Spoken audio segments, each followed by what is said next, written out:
The art of the good mindset. ये book driving growth and success in the digital age और right और wrong सोच दिखाता है। सही और गलत की समझ स्टोरी के जरिए समझो। डिस्क्लेमर, संक्षिप्त विवरण।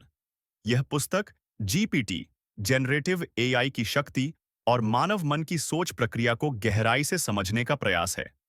इसमें बताया गया है कि कैसे विचार उत्पन्न होते हैं, कैसे सही और गलत सोच का निर्माण होता है, और जीपीटी जैसे तकनीकी टूल्स से मन के भीतर की उलझनों को समझा जा सकता है। यह पुस्तक आत्मनिरीक्षण, मनोविज्ञान और आधुनिक टेक्नोलॉजी के बीच एक पुल है। डिस्क्लेमर, अस्वीकरण। यह पुस्तक केवल शैक्षिक और आत्मविकास हेतु है। इसमें प्रस्तुत विचार लेखक के अनुभव, विश्लेषण और जीपीटी जैसे टूल्स से प्राप्त जानकारी पर आधारित है। यह किसी मानसिक या चिकित्सकीय सलाह का विकल्प नहीं है। कृपया किसी भी गंभीर निर्णय से पहले विशेषज्ञ की राय लें। कंटेंट नो एपिसोड बाबालवी। कहानी। कौन सही है? एक सोचने वाली कहानी।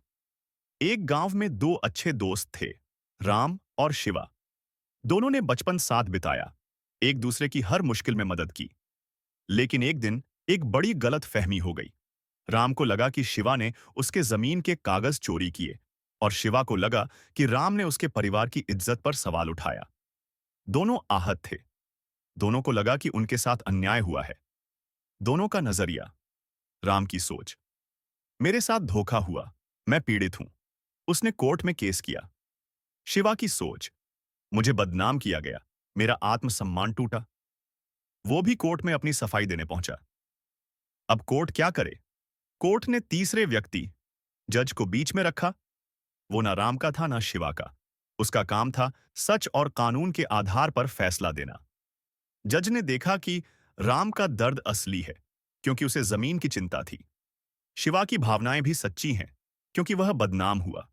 कोर्ट ने कहा, गलती किसकी है यह कानून तय करेगा, लेकिन दोनों की भावनाएं सही हो सकती हैं, पर कानूनी तौर पर एक ही पक्ष सही माना जाएगा। सीख, सच्चाई कई बार दोनों तरफ होती है, पर कानून का सच एक ही होता है। हम अपनी जगह से सही हो सकते हैं, लेकिन सच्चाई पूर्ण तभी बनती है जब सभी पहलुओं को देखा जाए। निष्कर्ष, सही वो नहीं जो सिर्फ हमें सही लगे। सही वो है जो पूरे सच को देखने के बाद भी सही ठहरे। राम भी सही था अपनी सोच में, शिवा भी सही था अपनी भावना में, पर कोर्ट का काम है तटस्थ होकर सिर्फ साक्ष्य और कानून से निर्णय देना। आगे सुनते रहिए।